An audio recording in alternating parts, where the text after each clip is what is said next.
In the present, India is taking lead on adoption of solar energy, both in terms of large-scale manufacturing as well as widespread adoption that covers the entire span of utility and retail adoption. And that is happening because the cost of solar as a source of electricity is fundamentally dependent on the radiation from the sun.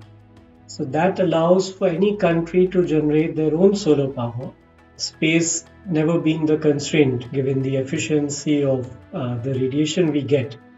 And as India is a sun blessed nation, it is allowing the country to transform all its industries and consumption of power by transitioning it towards cleaner fuels, and solar being the primary source of electricity, which is going to quadruple in the years to come, if not more. Because the new use cases of power consumption, ranging from electric cars to producing the hydrogen molecule family of products and the machine learning based hardware, is going to consume such great amounts of power that if they are not powered through renewable energy, they'll neither be financially sustainable nor environmentally sustainable. So that is where India stands today as the pioneer in creating new industries which are fundamentally powered from a source that is pollution free, ultra affordable, and free from all the geopolitical risks which have been creating issues for the traditional sources of power, and that has not allowed economies around the world to create their future fundamentally using a source of energy that is within their control. Why that is important is because energy is the bedrock of any activity in the economy. So if you can control the energy supply and the cost of energy, it allows you to build your destiny and your country's future in the way the country wants. And this is where, under the theme of One Earth, One Family, One Future, that has been the G20 theme under the Honorable PM's leadership, it will serve as the model for other countries to rebuild their future using sustainable practices, taking India as an example. If we take an industry specific example, the steel, cement and building material suppliers who we have been working with to transition them towards low cost solar energy, and even their suppliers in some cases, is going to fundamentally bring down the cost of housing in the long run, which means, say, for affordable housing, that means a massive boost. And even after the occupants have moved into the house, by using solar roofs or solar facades, they are able to run their cars and refrigerators or any appliances through nearly free energy.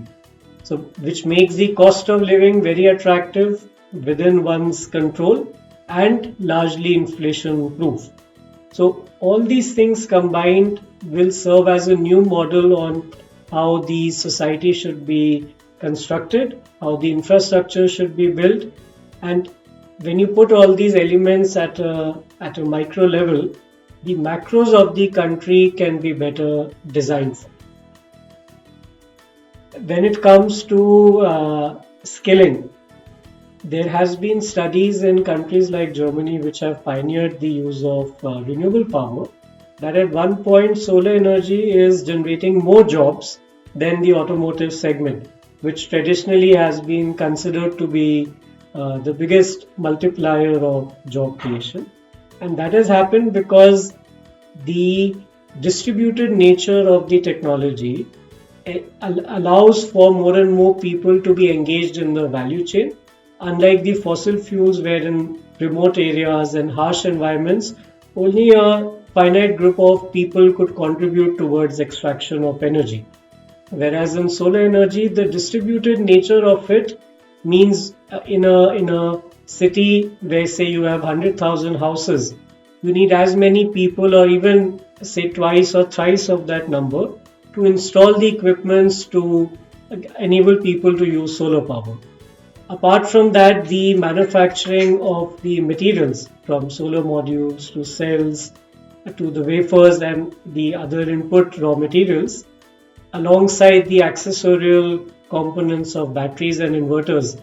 will create a new form of manufacturing that blends automation with human crafting in an interesting way which has never been done before. Because once again, the industry is extremely new, so the entire value chain is being redesigned and rethought of,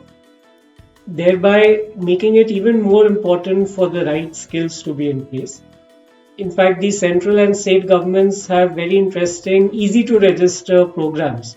where anyone can learn about the technology and get basic training. So, if we layer that with the concept of apprenticeship, and solar is a typical example where you can learn largely by doing, that will create a new pool of talent, which will again give us a competitive edge in the long run. Because if the basis of the economy can be strengthened using sustainable energy, and then there are people who know how to make it happen across the value chain, it will it will take the country to a level of influence that has never been seen before. And I can tell you with confidence, since Becquer has been in this industry for a fairly long time, the impact of this change and influence is something which is going to be non-linear, and which is why perhaps we are not able to envision that completely or visualize that in our minds. And it's going to happen sooner than we all anticipate or expect, which will have a far-reaching impact to other countries as well. Becker from day one has been focused on creating the infrastructure, both on the hardware side and software side, that will make solar energy a default choice in the future, unlike being a retrofit or an option that it is largely today. Because at the moment, the transition requires a commercial justification to adopt it, which itself is very good. But as we build new factories, new houses, and change the change the way we are looking at the cost structures, incorporating solar energy from day one of any operations, whether industrial, commercial, or even personal consumption, will allow the cost structures to improve and become globally competitive, which combined with our intellect and the ability to create leadership positions in industries, is going to further accelerate the market share of companies in the world. Because as the cost structure will improvise, it will give a leverage to the pricing. It will allow for automation, which is heavily power dependent, and it will also transition companies more towards the data oriented decision making, which today has been popularized through the different use cases of machine learning under the umbrella of artificial intelligence. And all these competitive advantages will enable all industries which are present in India to achieve market leadership in the global landscape. And that perfectly aligns with the vision of the Prime Minister that in every industry of the world, companies from India have to be in the top three, at least. So to achieve that, there has to be a structural shift in how the businesses are built and how the cost structures are built, so that we can compete globally in a fashion that is hard to beat in the long run.